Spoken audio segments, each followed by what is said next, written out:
কালিলৈ দুই দেশৰ সম্পৰ্ক আছিল অতি তিক্ততাপূৰ্ণ। ইখনে আনখনক অস্তিত্বৰ প্ৰতি ভাবুকি বুলি গণ্য কৰিছিল। কিন্তু আজি দুই দেশে নিজৰ সম্পৰ্ক উন্নত কৰাৰ চেষ্টা কৰিছে। আমি দক্ষিণ কোৰিয়া আৰু উত্তৰ কোৰিয়াৰ কথা কৈছো। দক্ষিণ কোৰিয়া আৰু উত্তৰ কোৰিয়াৰ সম্পৰ্কত এতিয়া পথ পৰিৱৰ্তন ঘটিছে। কিন্তু ইয়াৰ কাৰণ কি? নমস্কাৰ, মই অনিৰ্বাণ। আপোনালোকে চাবলৈ আৰম্ভ কৰিছে দেশ দুনিয়া। দক্ষিণ কোৰিয়াত নতুন ৰাষ্ট্ৰপতি লি জে মিউঙে ক্ষমতা দখল কৰাৰ পাছৰে পৰা বতাহৰ দিশ যেন সলনি হৈছে।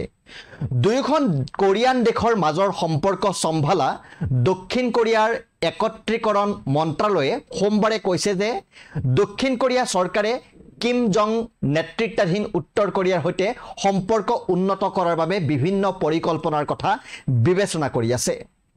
মন্ত্ৰালয়ৰ এই মন্তব্য এটা সংবাদ মাধ্যমৰ প্ৰতিবেদনৰ প্ৰতিক্ৰিয়া স্বৰূপে দিয়া হৈছে, যাৰ মতে দক্ষিণ কোৰিয়াই নিজৰ জনসাধাৰণক পৰ্যটনৰ বাবে উত্তৰ কোৰিয়া ভ্ৰমণ কৰিবলৈ অনুমতি দিয়াৰ কথা চিন্তা কৰিছে। প্ৰশ্ন হয় যে দক্ষিণ কোৰিয়াৰ নতুন ৰাষ্ট্ৰপতি লি জে মিউঙে উত্তৰ কোৰিয়া আৰু চীনৰ সৈতে সম্পৰ্ক উন্নত কৰাৰ ওপৰত কিয় জোৰ দিছে, অথচ এই দুয়োখন ৰাষ্ট্ৰকে দক্ষিণ কোৰিয়াই নিজৰ অস্তিত্বৰ প্ৰতি ভাবুকি বুলি গণ্য কৰে। তেওঁৰ এই নীতিয়ে তেওঁক আমেৰিকা আৰু ট্ৰাম্পৰ পৰা আঁতৰাই নানিবনে? জানিবলৈ চেষ্টা কৰোঁ আহক।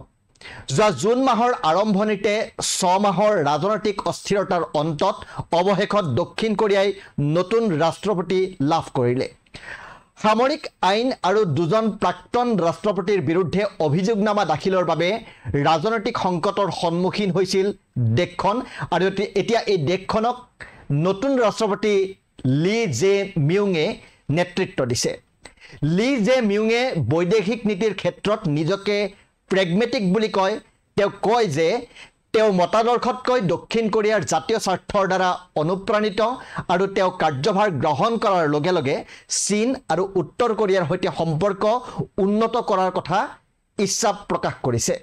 এতিয়ালৈকে প্ৰায় 50 দিনৰ শাসনকালত তেওঁ এই দেশত পদক্ষেপো গ্ৰহণ কৰিছে। দৰাচলতে এই দুয়োখন দেশৰ সৈতে দক্ষিণ কোৰিয়াৰ সম্পৰ্কত উত্তেজনা বৃদ্ধি পাইছিল প্ৰাক্তন ৰাষ্ট্ৰপতি ইউন চুক ইয়েলৰ শাসনকালত। উত্তৰ কোৰিয়াৰ প্ৰতি সংঘাতপূৰ্ণ মনোভাৱ গ্ৰহণ কৰি চীনৰ সৈতে হোৱা প্ৰতিদ্বন্দ্বিতাত ইউনে মুকলিকৈ আমেৰিকাৰ পক্ষ লৈছিল। কিন্তু এতিয়া নতুন ৰাষ্ট্ৰপতি লি জে মিউঙে যিদৰে দেশৰ স্থিতি সলনি কৰিছে, তেওঁৰ এই পন্থাই তেওঁৰ চৰকাৰক ট্ৰাম্প প্ৰশাসনৰ সৈতে সংঘাতত পেলাব পাৰে। প্ৰাক্তন ৰাষ্ট্ৰপতি ইউন চুক ইয়েলৰ চৰকাৰে 2022 চনত প্ৰতিৰক্ষাৰ ওপৰত শ্বেতপত্ৰ আনি উত্তৰ কোৰিয়াৰ শাসন ব্যৱস্থা আৰু সেনাক আনুষ্ঠানিকভাৱে দক্ষিণ কোৰিয়াৰ শত্ৰু বুলি সংজ্ঞায়িত কৰিছিল। কিন্তু মাত্ৰ এসপ্তাহৰ পূৰ্বে একত্ৰীকৰণ মন্ত্ৰীৰ পদৰ বাবে মনোনীত হোৱা চুং ডং ইয়ঙে কৈছে যে তেওঁ উত্তৰ কোৰিয়াক মূল শত্ৰু হিচাপে ৰখা ধাৰণাটোৰ সৈতে একমত নহয়, বৰঞ্চ তেওঁ উত্তৰ কোৰিয়াক ক্ষতিকাৰক বুলিহে অভিহিত কৰিছে। প্ৰশ্ন হৈছে, সময়ৰ লগে লগে দুয়োখন দেশৰ সম্পৰ্ক কেনেকৈ সলনি হৈছে? দক্ষিণ কোৰিয়াই প্ৰথমে 1995 চনৰ প্ৰতিৰক্ষা শ্বেতপত্ৰত উত্তৰ কোৰিয়াক নিজৰ মূল শত্ৰু বুলি অভিহিত কৰিছিল। কিন্তু 2004 চনত যেতিয়া কোৰিয়াৰ দুয়োখন দেশৰ মাজত মিলনৰ পৰিৱেশ সৃষ্টি হৈছিল, তেতিয়া উত্তৰ কোৰিয়া শত্ৰুৰ সলনি প্ৰত্যক্ষ সামৰিক ভাবুকি হিচাপে অভিহিত হৈছিল। দক্ষিণ কোৰিয়াৰ প্ৰাক্তন উদাৰতাবাদী ৰাষ্ট্ৰপতি মুন জে ইনৰ চৰকাৰে 2018 চনত আৰু 2020 চনত শ্বেতপত্ৰত উত্তৰ কোৰিয়াৰ বাবে এই লেবেলিং বাদ দিছিল। কিন্তু তাৰ পাছত ইউন চুক ইয়েলৰ চৰকাৰ আহিছিল, আৰু ইউন চুক ইয়েলৰ চৰকাৰে 2022 চনত প্ৰতিৰক্ষা শ্বেতপত্ৰত 6 বছৰৰ পাছত প্ৰথমবাৰৰ বাবে উত্তৰ কোৰিয়াক শত্ৰু বুলি অভিহিত কৰিছিল। 2023 চনৰ শেষৰ ফালে পৰিস্থিতি আৰু অধিক বেয়াৰ ফালে গৈছিল। উত্তৰ কোৰিয়াৰ নেতা কিম জং উনে দুয়োখন দেশৰ মাজৰ সম্পৰ্কক ইখনে সিখনৰ শত্ৰুতাপূৰ্ণ দেশ বুলি সংজ্ঞায়িত কৰিছিল, আৰু দক্ষিণ কোৰিয়াৰ সৈতে মিলন আৰু একত্ৰীকৰণৰ চেষ্টা নকৰাৰ প্ৰতিশ্ৰুতি দিছিল। তেওঁ দক্ষিণ কোৰিয়াক নিজৰ দেশৰ প্ৰাথমিক শত্ৰু বুলি অভিহিত কৰিছিল।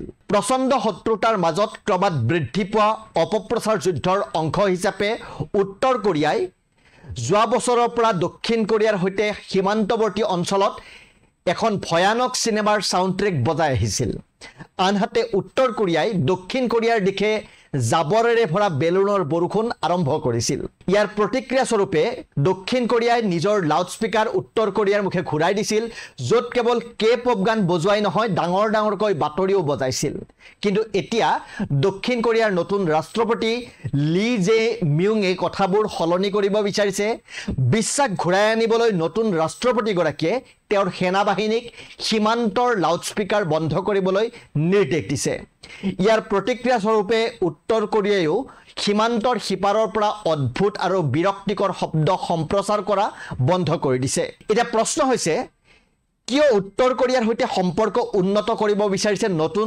ৰাষ্ট্ৰপতিগৰাকীয়ে দক্ষিণ কোৰিয়াৰ নতুন ৰাষ্ট্ৰপতি লি জে মিউঙে এক প্ৰত্যাহ্বানৰ সন্মুখীন হৈছে যেটো হৈছে ৰাছিয়া আৰু উত্তৰ কোৰিয়াৰ মাজত বৃদ্ধি পোৱা সামৰিক সহযোগিতা ৰাছিয়াই উত্তৰ কোৰিয়াৰ পৰা অস্ত্ৰ ক্ৰয় কৰি আৰু যুদ্ধৰ মাজভাগত উত্তৰ কোৰিয়াৰ সৈনিক আৰু শ্ৰমিকক নিয়োগ কৰি আন্তঃৰাষ্ট্ৰীয় নিষেধাজ্ঞা ভংগ কৰিছে এই সহযোগিতা সিউলৰ বাবে ক্ৰমাৎ নিৰাপত্তাৰ ভাবুকি হৈ পৰিছে ৰাছিয়াৰ সৈতে হোৱা এই বন্ধুত্বৰ পৰা উত্তৰ কোৰিয়াই আৰ্থিকভাৱে লাভৱান হৈছে কাৰিকৰী দিশতো সহায় লাভ কৰিছে উত্তৰ কোৰিয়াই এই বন্ধুত্বই দুয়োখন কোৰিয়াৰ মাজত সামৰিক ভাৰসাম্য গুৰুতৰভাৱে সলনি কৰাৰ সম্ভাৱনাৰ সৃষ্টি কৰিছে যিটো হ'ব উত্তৰ কোৰিয়াৰ পক্ষত এইটো সঁচা যে দক্ষিণ কোৰিয়াই সামগ্ৰিকভাৱে নিজৰ সামৰিক ফ্ৰণ্টক উত্তৰ কোৰিয়াতকৈ অধিক শক্তিশালী কৰি ৰাখিছে কিন্তু দক্ষিণ কোৰিয়াই এইটোও জানে যে আমেৰিকাত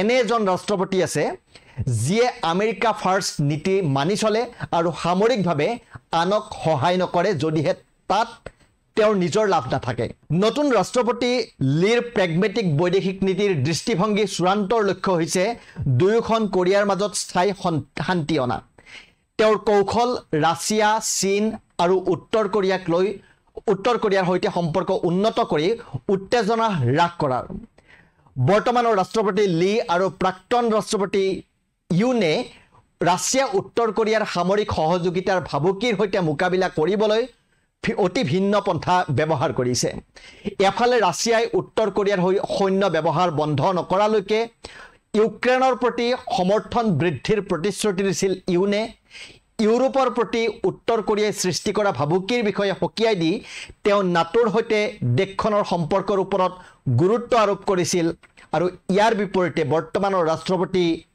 লিয়ে ৰাছিয়াৰ সৈতে সম্পৰ্ক উন্নত কৰাৰ বাবে বাণিজ্যৰ ব্যৱহাৰ কৰিবলৈ ইচ্ছুক আৰু উত্তৰ কোৰিয়াৰ প্ৰতি নিজৰ শান্তিপূৰ্ণ উদ্দেশ্য দেখুৱাবলৈ একপক্ষীয় ব্যৱস্থাও গ্ৰহণ কৰিবলৈ ইচ্ছুক এটা দুই দেশৰ সম্পৰ্ক আগন্তুক দিনত কি পৰ্যায়লৈ গতি কৰে সেয়া নিশ্চয়কৈ লক্ষণীয় হ'ব আপোনালোকে চাই আছিল দেশ দুনিয়া বিভিন্ন ৰাষ্ট্ৰীয় তথা আন্তঃৰাষ্ট্ৰীয় ক্ষেত্ৰৰ গুৰুত্বপূৰ্ণ খবৰৰ বাবে চাই থাকিব আমাৰ এই বিশেষ অনুষ্ঠান ধন্যবাদ